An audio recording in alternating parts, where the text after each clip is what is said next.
नमस्कार श्रोते हो, आरोग्य संवाद या कार्यक्रमात आपल्या सर्व रसिक श्रोत्यांचं मी मनापासून स्वागत करते. श्रोते हो, मनाचे हे चक्रव्यूह कधी कळतच नाही. वादळ आत दाटलेलं कधी बाहेर दिसतच नाही. कधी उसळी मारते दुःख अथांग समुद्रासारखं, तर कधी मन शोधतं किनारा एका आधाराचा. विचारतात सारे कसा चाललाय दिवस, ओठांवर हसू आणून सांगावं लागतं छान आहे दिवस. पण आतील आरशाला ठाऊक असतं उलथापालत. कधी शांतता तिथे तर कधी विचारांची होते सळसळ. काळजी नको करूस हे मन स्वतःलाच समजावतं. मग वादळानंतरची शांतता हळूहळू उमलते. तडजोड आणि समजूत या मनाची खरी ताकद. प्रत्येक दिवसाची नवी सुरुवात होते. हीच तर आहे उमेद. चला तर मग आजच्या या कार्यक्रमात आज आपण मानसोपचार तज्ज्ञ डॉक्टर विक्रम वानखडे यांच्याशी बातचीत करणार आहोत. श्रोते हो, डॉक्टर विक्रम वानखडे हे जे आहेत हे MBBS, MD, DPM, FIPS आहेत. ते गेली मानसोपचार क्षेत्रात 10 वर्षाचा प्रदीर्घ अनुभवाने काम करत आहेत आणि पुढेही कार्य करत राहतील. व्यसनमुक्ती व्यवस्थापनात विशेष प्रावीण्य त्यांचं आहे. शासकीय आणि खाजगी व्यासपीठांवर मानसिक आरोग्य विषयक व्याख्याने देखील त्यांनी केली आहेत. एवढंच नव्हे तर सामाजिक माध्यमांवर प्रभावी उपस्थिती आणि जनजागृती देखील केली आहे. सांस्कृतिक कार्यक्रमांद्वारे मानसिक आरोग्यांबद्दल समाज शिक्षणात त्यांचं योगदान आहे आणि मानसिक आरोग्य जनजागृती अभियानाचे वेगवेगळे आयोजन आणि कार्यक्रम ते घेत असतात. सोबतच health warrior of Vidarbha award त्यांना हेल्थ मिनिस्टर यांच्या हस्ते मिळालेला आहे. तसेच ते सेक्रेटरी आहेत IMA अमरावती येथे देखील. चला तर आपण त्यांच्याशी विद्यार्थ्यांचे मानसिक आरोग्य, आव्हानं, कारणं आणि उपाय या विषयावर सविस्तर चर्चा करूयात. डॉक्टर विक्रम सर, आजचं आपल्या आरोग्य संवाद या कार्यक्रमात मी मनापासून स्वागत करते. नमस्कार. नमस्कार सर, माझा आजच्या कार्यक्रमात पहिला प्रश्न हाच असेल की मानसिक आरोग्य म्हणजे नेमकं काय आणि ते शारीरिक आरोग्य इतकंच महत्त्वाचं मानलं जातं का, याविषयी आपण काय सांगाल? Yes, definitely. बघा, मानसिक आरोग्य म्हणजे मेंदूमध्ये होणारे विकार. हो, बरोबर आहे, त्या संबंधित असलेले आजार. आता मेंदू आपल्या शरीरामधला एक अवयव आहे. जसं तुमचं हार्ट, तुमचं लंग्स, तुमची लिव्हर, किडनी हे आजारी पडू शकतं, तसं मेंदूही पडू शकतो की. मग मेंदूचे पण जे आजार आहेत त्याला आपण काही वेगळ्या नजरेनं पाहण्याची गरज नाहीये. त्याला आजार झालेला आहे किंवा त्याला अपाय झालेला आहे तर त्याला उपचार करायचा आणि पुढे जायचं. बरोबर. अगदी साध्या सोप्या शब्दात आपण सांगितलं सर. पण मला असं वाटतं की सध्याची परिस्थिती जेव्हा आपण बघतो तेव्हा विद्यार्थ्यांमध्ये मानसिक तणावाची समस्या ही पूर्वीपेक्षा आपल्याला वाढलेली जास्त दिसून येते. असं आपल्याला वाटतं का? आणि वाटतं तर मग ते का आहे, त्या पाठीमागची परिस्थिती काय आहे, याविषयी काय सांगाल? निश्चितच आकडेवारी जर पाहिलं आपण तर असं दिसून येतं की भारत देशामध्ये, ज्याला आपण अनेक संस्कृतींचा देश म्हणतो, आपल्यामध्ये एक सामाजिक बांधिलकी आपण खूप चांगली आहे असं आपण म्हणतो, तरीसुद्धा आपल्या देशामध्ये दर 3रा ते 4था व्यक्ती हा डिप्रेशनसारख्या आजारांनी ग्रस्त आहे. विद्यार्थ्यांमध्ये अनेक प्रकारच्या मानसिक समस्या पूर्वीपेक्षा जास्त वाढताना समोर येऊन दिसत आहेत. व्यसनाचं प्रमाण अत्यंत जास्त प्रमाणामध्ये येताना दिसतंय आणि पूर्वी लोक त्याबद्दल जागरूक नसायचे, तर हळूहळू लोक पुढे येतात त्यांच्या मानसिक समस्यावर बोलताना. त्यामुळे सुद्धा ही आकडेवारी अजून वाढलेली आपल्याला दिसते आहे निश्चितपणे. सर, विद्यार्थ्यांच्या मानसिक तणावामागील प्रमुख कारणं कोणती आहेत असं आपल्याला वाटतं? बघा, ज्या वेळेला आम्ही कारणांचा विचार करतो मानसशास्त्रासंदर्भात, त्यावेळेला आम्ही बायो सायकोसोशल असं मॉडेल आम्ही देतो की एक व्यक्ती आपली एक ओरिजिनल बायोलॉजी घेऊन जन्माला येत असतो की जी त्याची एक नैसर्गिक एक अवस्था असते. तर माझी एक नैसर्गिक मानसिक अवस्था आहे जी माझ्या जन्माच्या अवस्थेपासून माझ्यासोबत आहे. आता ही कोणाची कमजोर असते, कोणाची पक्की असते, कोणाची विविध पद्धतीने असते. त्याच पद्धतीने त्याची एक मानसिक अवस्था आणि एक शारीरिक अवस्था सुद्धा असते. जशी तुमची एक नॉर्मल बॉडीली एक स्ट्रक्चर असतं आणि एक मानसिक स्ट्रक्चर असतं. या व्यतिरिक्त तुमच्या आजूबाजूचं जे वातावरण आहे त्याचा सुद्धा तुमच्यावर परिणाम पडत असतो की तुमच्या घरची परिस्थिती कशी, तुमच्या शाळेची परिस्थिती कशी, तुम्ही तुमच्या परिस्थितीशी जुळवून कसे घेता, हे सर्व जे फॅक्टर्स आहे हे आवश्यक असतात एक मानसिक आजार निर्माण करण्यासाठी. बरोबर. सर, शैक्षणिक स्पर्धा, गुणांची शर्यत आणि करिअरचा दबाव विद्यार्थ्यांवरती कशा पद्धतीचा परिणाम निर्माण करताना आपल्याला दिसून येते? Definitely we are living in the competitive world now now. मला असं वाटतं की आपण एक 25-30 वर्षाआधीचं जर आयुष्य बघितलं तर कुणाला मार्कांची किंवा करिअरची इतकी फिकर नसायची. खरंच आहे. हां, पण आज तुम्ही बघत असाल की 8वीचे मुलं 7वीचे मुलं सुद्धा 12वी नंतर येणाऱ्या कॉम्पिटिटिव्ह एक्झामसाठी प्रिपेअर करताना तुम्हाला दिसतात. ठीक आहे, इन अ वे एक चांगली गोष्ट आहे की तुम्ही तुमच्या करिअरला घेऊन ओरिएंटेड आहात, तुम्ही तुमच्या आवडीनिवडींबद्दल खूप आधीपासून विचार करताय. परंतु विचार करणे, तयारी करणे आणि त्याचा ताण घेणे ह्या 2 वेगवेगळ्या गोष्टी आहेत. विचार करणे, त्याचं प्लॅनिंग करणे हे तुम्हाला हेल्दी पद्धतीनं त्यासाठी तयार करतं एखाद्या गोष्टीसाठी, एखाद्या आव्हानांसाठी.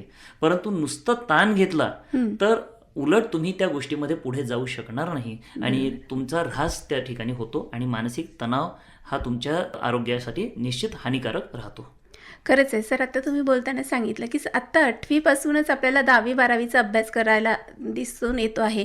पण आपण जर बघितलं तर अगदी लहान लहान मुलं देखील आत्तापासूनच म्हणजे आपल्याला 3री-4थीत असणारा अभ्यास नर्सरीपासूनच मुलांना सुरू झाला आहे. तर त्या लहान मुलांवरती देखील नाही म्हटलं तरी कुठलं तरी प्रेशर त्यांच्यावर राहतं. खेळायला जाऊ नका, अभ्यास करा.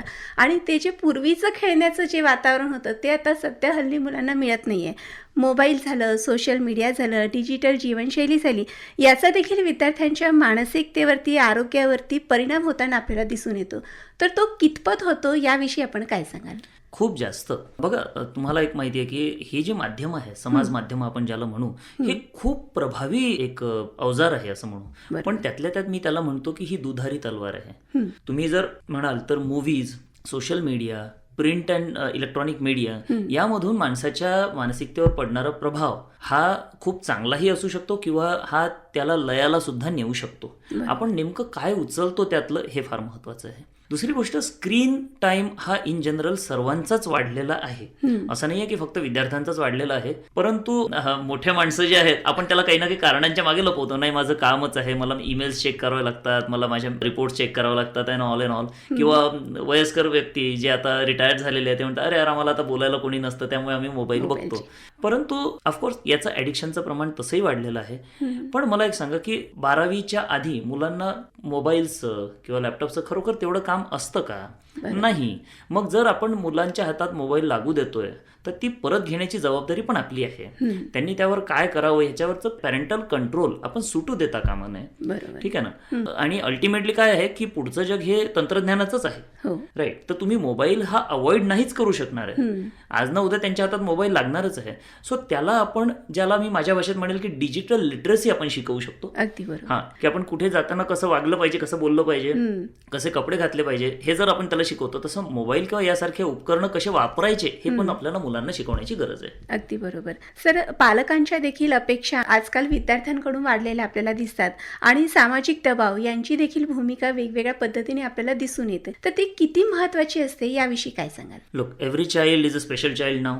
पहिले 3, 4, 5, 6 मुलं असायचे. कोणी कमी परफॉर्म केलं, कोणी जास्त परफॉर्म केलं तर चालून जायचं. परंतु काल 1 किंवा 2च हार्डली मुलं असतात आणि सगळंच पॅरेंट्सला वाटतं की माझा मुलगा बेस्ट असावा, त्यांनी सर्व क्षेत्रामध्ये चांगली कामगिरी करावी जेणेकरून त्याचं भविष्य चांगलं होईल. परंतु या भविष्याच्या काळजीमध्ये आपण आपला आज तर खराब नाही करत आहे ना, ह्याचा कुठेतरी नेमका विचार केला पाहिजे.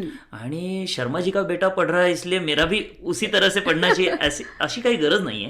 प्रत्येक मूल हे त्याच्या कॅपॅसिटीनं हे वेगळं आहे, ते युनिक आहेत. ज्या काही त्याच्या विशेष गुण आहेत त्याच्यामध्ये हे युनिक आहेत. तर त्या गुणांना ओळखून जर आपण त्याला थोडासा प्रोत्साहन दिलं तो निश्चितपणे आपल्या क्षेत्रामध्ये काही ना काही छानच करेल. नक्कीच बरोबर बोलात सर. त्याच्यामध्येच आपल्याला असं म्हणता येईल की विद्यार्थ्यांमध्ये जे मानसिक आरोग्य आता आपल्याला बिघडताना दिसून येत आहे तर याची सुरुवातीची नेमकी लक्षणं काय आहेत, ती काय असू शकतात याविषयी कसं सांगा?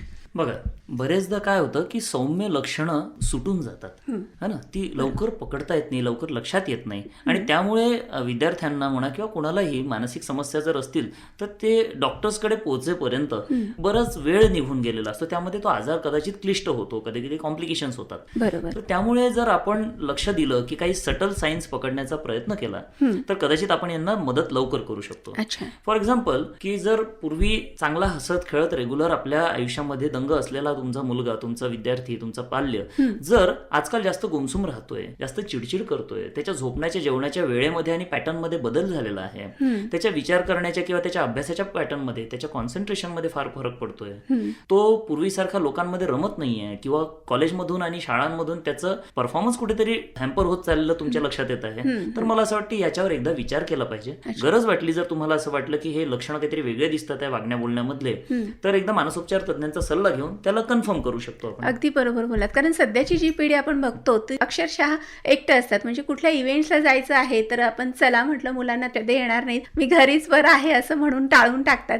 आणि अभ्यासाच्या बाबतीत जर म्हटलं तर अभ्यास आहे, मोबाईल आहे, कॉलेजकडनं किंवा त्यांचे जे क्लासेस असतात त्याच्याकडनं अभ्यास दिलेला आहे मोबाईलवरती सांगून मोबाईल बघत बसतात आणि अभ्यास कुठेतरी त्यांचा मागे पडतो. ह्या सगळ्या याच्यामध्ये अनेक तक्रारी मुलांच्या ज्या आहेत त्या आपल्याला डोळ्यासमोर दिसून येतात.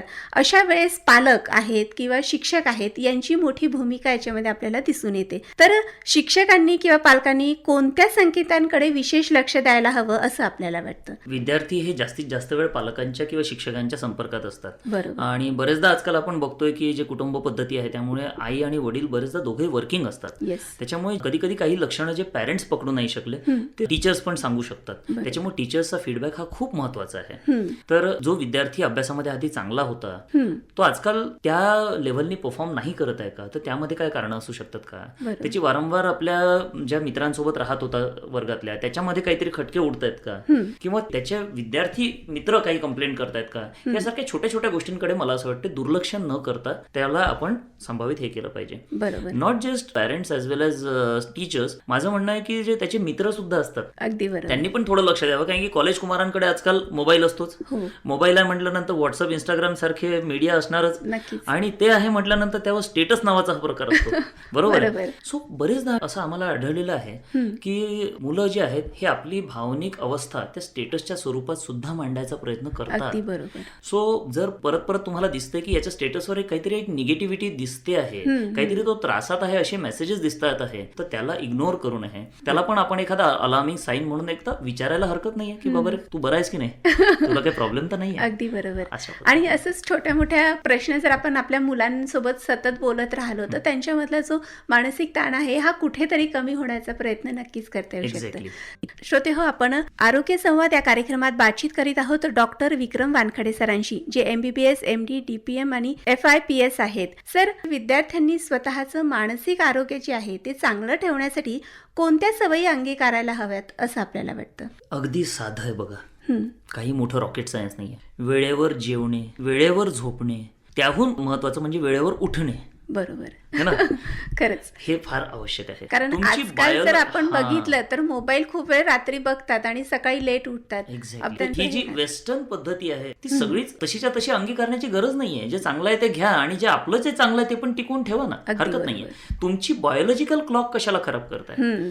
आपल्याला बायोलॉजिकली बेसिकली तो माणूस अमेरिकेतला असो की अमरावतीतला असो, त्याला रात्रीचं झोपणं आणि दिवसाला काम करणं हेच अपेक्षित आहे. हेच त्याच्या बॉडीचं नेचर आहे, ते फॉलो करा.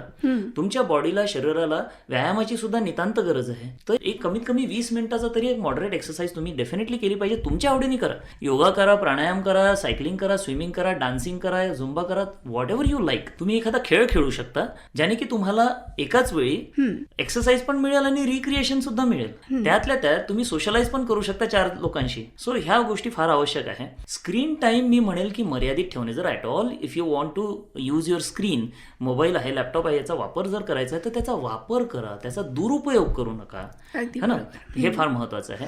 आणि संवाद साधा, शेअर करा. तुम्हाला छान वाटलं सांगा, ओ मी खूप खुश आहे, मला छान वाटतंय. शेअर करा, तुमच्या फॅमिलीशी शेअर करा, तुमचे मित्र आहेत, तुमचे टीचर्स आहेत. या सर्व धकाधकीच्या जीवनामध्ये एक तुम्ही बघत असाल की नातेसंबंधांच्या परिभाषा खूप बदलत चाललेल्या आहेत. अगदी बरोबर. पहिले मुलं आई वडिलांशी पहिले घाबरायचे, नंतर ते मित्रत्वाप्रमाणे वागायला लागले. आजकाल असं आयसोलेट करून टाकतात लिटरली. ठीक आहे, तुम्ही आहात तिथे, पण जेव्हा आम्हाला गरज असेल तेव्हा आम्ही बोलू तुमच्याशी. बरोबर. आणि Right. तुमच्यापेक्षा आम्हाला जास्त कळतं हे आजकाल मुलांमध्ये जास्त दिसून येतं. एक्झॅक्टली. नवीन पिढी निश्चितपणे खूप हुशार होत चाललेली आहे. IQ लेवल्स त्यांचे खूप छान आहेत, ते खूप चांगल्या पद्धतीचे स्किल्स त्यामध्ये आहेत, परंतु त्यांचा योग्य वापर होणं, ते योग्य दिशा दाखवणं हे पण तेवढंच महत्वाचं आहे. बरोबर. त्यातल्या त्यात मी आणखी प्रकर्षाने लक्ष वेधू इच्छितो स्टुडंट टीचर रिलेशनशिप बद्दल सुद्धा. बरोबर आहे. गुरुजींच्या प्रती, आपल्या टीचर्स प्रती जो आदरभाव पूर्वी असायचा तो कुठेतरी लुप्त होत चाललेला आहे असं वाटायला लागलं. आणि टीचर म्हणजे फक्त पगार घेऊन आम्हाला शिकवायला येतात हा एक व्यावहारिक दृष्टिकोन तिथे येतोय, जो की मला असं वाटतं it's not very much healthy. अगदी बरोबर. आपण प्रत्येक ठिकाणी व्यावहारिक दृष्टिकोन ठेवून चालणार नाही. जे भावनिक पोषण असतात त्यातले ते फार महत्वाचे आहेत. कारण पूर्वीच्या काळी आपण जर बघितलं तर आपले आई वडील सांगून द्यायचे, म्हणजे टीचर लोकांना, यांनी अभ्यास केला नाही तर याला चांगले दणके द्या, म्हणजे असं साध्या सोप्या शब्दात ते सांगून द्यायचे आणि हा तुमचाच आहे असं समजून तुम्ही त्याला बोलू शकता. पण आजकाल हल्ली असं झालंय की पालक विद्यार्थ्यांच्या प्रती खूप सेन्सिटिव्ह झाले. तो जो प्रकार आपल्याला विद्यार्थ्यांमध्ये आणि शिक्षकांमध्ये दिसून यायचा तो आता कुठेतरी कमी दिसतोय. Trust issues. माझं म्हणणं आहे विश्वास ठेवा. पालक आणि शिक्षकांचं ध्येय हे एकच आहे. भले मार्ग किंवा पद्धती वेगवेगळे असतील, ध्येय एकच आहे. तुमचा विद्यार्थी चांगला घडला पाहिजे. त्याच्यासाठी पालक आणि विद्यार्थी मदतच करणार आहेत एकमेकांना. सर, आता आपण सांगितलं शिक्षक आणि विद्यार्थी हा एक मध्यातला मोठा भाग आहे, कारण घरच्यापेक्षा मुलं हे शिक्षकांसोबत जास्त राहतात. तर शाळा आहे, महाविद्यालय आहे किंवा वेगवेगळे बॅचेस आता आपल्याला दिसून येतात, तर याच्यामध्ये समुपदेशन सेवा किती आवश्यक आहे याविषयी काय सांगाल? खूप आवश्यक आहे. आणि आजकाल तर ते तशी नियमावली चाललेली आहे की प्रत्येक शाळेमध्ये आणि कॉलेजेसमध्ये समुपदेशक असावेत. आणि विद्यार्थ्यांच्या मानसिक समस्या हे त्या बेसिक लेव्हलला, ग्रासरूट लेव्हलला जितक्या सोडवता येत असतील किंवा त्यांना जितक्या लवकर ऍड्रेस केलं जाऊ शकतं ते केलं पाहिजे आणि त्या वाढल्या नाही पाहिजे. जसं प्रत्येक कॉलेजमध्ये, शाळांमध्ये फर्स्ट एड किट असते, तसं सायकोलॉजिकल फर्स्ट एड त्यांना तिथेच मिळालं पाहिजे. कोणीतरी आदरानं, कोणीतरी एक मायेनं हात जरी खांद्यावर ठेवला, तू ठीक आहेस की नाही एवढं जरी विचारलं, तरी सुद्धा आपल्याला तो सायकोलॉजिकल फर्स्ट एड आपल्याला तिथेच मिळू शकतो. त्यामुळे हे फार आवश्यक आहे. नक्कीच. सर, आजकाल आपण बघतो आहे की 10वी-12वीच्या विद्यार्थ्यांना असो, नीट असो किंवा कुठलेही क्लासेस असो, याच्यामध्ये मार्क कमी मिळालेत किंवा कमी मार्क मिळतील किंवा मी एक्झाम देऊ शकलो नाही, असे विविध विचार या मुलांच्या मनामध्ये असतात. तेव्हा अपयश हे जे आहे हे विद्यार्थ्यांनी कशा पद्धतीने स्वीकारायला पाहिजे याविषयी आपण काय सांगाल? मला असं वाटतं आपण सर्वात आधी स्वतःला स्वीकारावं, तर आपण आपल्या आयुष्यात येणारे प्रत्येक उतार चढाव स्वीकारू शकतो. बरोबर. मी जो आहे, जसा आहे, हा मला जर स्वीकारला नाही मी, तर माझा समाज, माझे पॅरेंट्स, माझे मित्र मला कसे स्वीकारतील? बरोबर. मी उंच आहे, बुटका आहे, काळा आहे, गोरा आहे, लंबू आहे, जे काय असेल, मी आहे.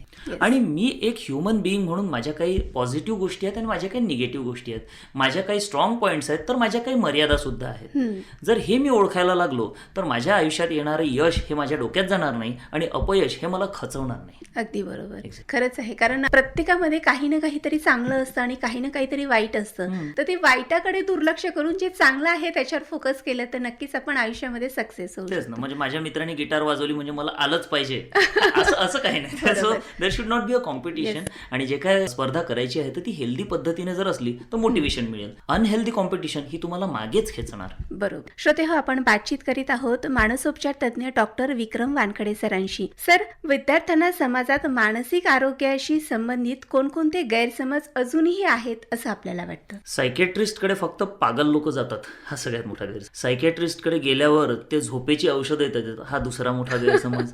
आणि हे औषधं एकदा घेतली की आयुष्यभर सुटतच नाहीत, हा तिसरा सर्वात मोठा गैरसमज. म्हणजे हे सगळं स्वतःच मांडून बसलेले असतात. त्यामुळे कसं आहे की आमच्या दवाखान्याची पायरी चढताना प्रत्येक व्यक्ती घाबरतो. पूर्वी असं व्हायचं की एका शहरातले व्यक्ती हे दुसऱ्या शहरात जाऊन सायकेट्रिस्टला दाखवायचे की बाबा माझी बदनामी तर नाही झाली पाहिजे. परंतु आज परिस्थिती बदलते आहे. प्रत्येक व्यक्ती आपल्या मानसिक आरोग्याला प्राधान्य देतोय. त्यांना हे कळतंय की जसं माझं शरीर आजारी पडू शकते तसं मन पण पडू शकते. आणि ताण, तणाव, anxiety, depression, ADHD, OCD, addiction disorders अशा अनेक मानसिक समस्या आहेत ज्यावर आपण योग्य वेळी सल्ला आणि उपचार केले पाहिजे. हे अनेक लोकांना ज्ञात होत चाललेलं, त्यामुळे बरेच जण त्यावर उपाय सुद्धा घेतात आहे. राईट. सो आपण गैरसमज बाजूला टाळून त्यावर जर योग्य मार्गदर्शनाने उपचार घेतले तर आपल्याला होणारे त्रास आपण कमी करू शकतो. तसंच जर हे त्रास दुसऱ्यांना होताना आपल्याला दिसत असेल तर आपण त्यांची सुद्धा मदत करू शकतो. बेसिकली हे जे जनजागृतीचे कार्यक्रम आम्ही घेतो, हा इंटरव्ह्यू असेल किंवा माझे जे लिखाणं आहे, जे पेपरमध्ये मी आर्टिकल्स लिहितो किंवा माझे YouTube channels, Instagram, I am not a YouTuber, I am not a influencer. मी एक डॉक्टर आहे, माझं काम आहे पेशंट्सला ट्रीट करणं. पण जिथे मला कळतं की कुठेतरी एक मोठी दरी आहे, एक जी गॅप आहे, ही इन्फॉर्मेशनची गॅप आहे, ही नॉलेजची गॅप आहे. तुम्हाला जर माहितीच नाही की डिप्रेशन कसं ओळखावं, तर तुम्ही ओळखून डॉक्टरांकडे जाणार कसे? ओसीडीचे लक्षणं जर तुम्हाला समजले नाहीत किंवा ह्यासाठी सायकॅट्रिस्टची मदत घ्यायला लागू शकते हेच जर तुम्हाला कळलं नाही तर तुम्ही जाणार कसे? तर ह्या सर्व जनजागृतीचा उद्देश एकच आहे की माहिती पोहोचवणे. माहिती मिळाल्यानंतर it's your turn, it's your decision की तुम्ही काय चूज करताय. खरंच आहे. आता जसं तुम्ही सांगितलं त्याच्यामध्ये फक्त विद्यार्थीच नाही तर आजकालचे जे युवक युवती आहेत, मुलं आहेत, वयस्कर लोक आहेत, आपले मुलं आपल्याजवळ नाही, ते बाहेरगावी असतात, त्याच्यामुळे त्यांची मानसिक परिस्थिती वेगळी बदललेली आहे. युवकांच्या याच्यामध्ये जर आपण बघतो म्हटलं तर आजकाल रोजगाराच्या विविध संधी उपलब्ध नाहीत, त्याच्यामुळे ते मानसिक तणावात आहेत आणि विद्यार्थी तर अभ्यासाच्यामुळे तणावात दिसूनच येतात. ह्या सगळ्या परिस्थितीमध्ये जेव्हा आपण मानसिक आपल्यामध्ये काय बदल होतो आहे हे कसं ओळखायला पाहिजे आणि हे बदल ओळखून आपण मानसोपचार तज्ञाकडे कधी जायला हवं याविषयी काय सांगाल? सिंपल शब्दामध्ये, ज्या वेळेला तुम्हाला तुमच्या आयुष्यामध्ये काहीतरी बिघडलेलं आहे हे जाणवायला लागतं, तेवढं आपल्याला कळतं, खरंच तर त्यावेळेला सल्ला घेण्याची वेळ आलेली आहे. मी पहिले छान 8 तास 10 तास झोपत होतो, आजकाल 5-6 तासाच्या वर माझी झोप होत नाही, खाण्यावरची इच्छा होत नाहीये किंवा मी जास्त खायला लागलेलो आहे. मी पहिले शांत राहायचो, आजकाल चिडचिड होत चाललेली आहे, किंवा पहिले छान बोलायचो, आजकाल गुमसुम राहतोय. बरोबर. तर ह्या छोटे छोटे लक्षणं आहेत जे आपण इझिली ओळखू शकतो. आमच्या युट्यूब चॅनल्सवर, इन्स्टावर आम्ही याचे छोटे छोटे व्हिडिओज बनवून टाकतो की छोट्या छोट्या पद्धतीने तुम्ही एकेका आजाराचे लक्षणं कसे ओळखू शकता. तर हे आमच्या चॅनल्सच्या प्रती डॉक्टर विक्रम वानखडे किंवा अंतर्मन माइंड केअर सेंटर हे आमच्या चॅनल्सच्या माध्यमातून आम्ही सांगत असतो. जसं तुम्ही आता बघितलं असेल की काही पेपर लीक्स झाले, है ना, ह्या फार दुर्दैवी आणि फार मोठ्या आणि महत्वाच्या घटना घडल्यात आपल्या याच्यामध्ये, ज्याने की हजारो लाखो विद्यार्थ्यांचं भविष्य अक्षरशः टांगणीला लागलं. ते विद्यार्थी ज्या मानसिक तणावातून गेले त्यावेळेला आमच्याकडे बरेचसे विद्यार्थी येतात या पद्धतीने, तर दे वर सो शॅटर्ड. मी त्यांना एकच शब्दामध्ये धीर देतो की बेटा, जे तुझ्यासोबत झालंय ते आणखी कमीत कमी लाखभर विद्यार्थ्यांसोबत झालेलं आहे. तर तू आजही त्यांच्यासोबत त्याच पायरीवर उभा आहे. कोणी तुझ्यापेक्षा पुढे गेलेलं नाही, कोणी मागे आलेलं नाही. तुम्ही सर्व पुन्हा एका पायरीवर आलेला आहात.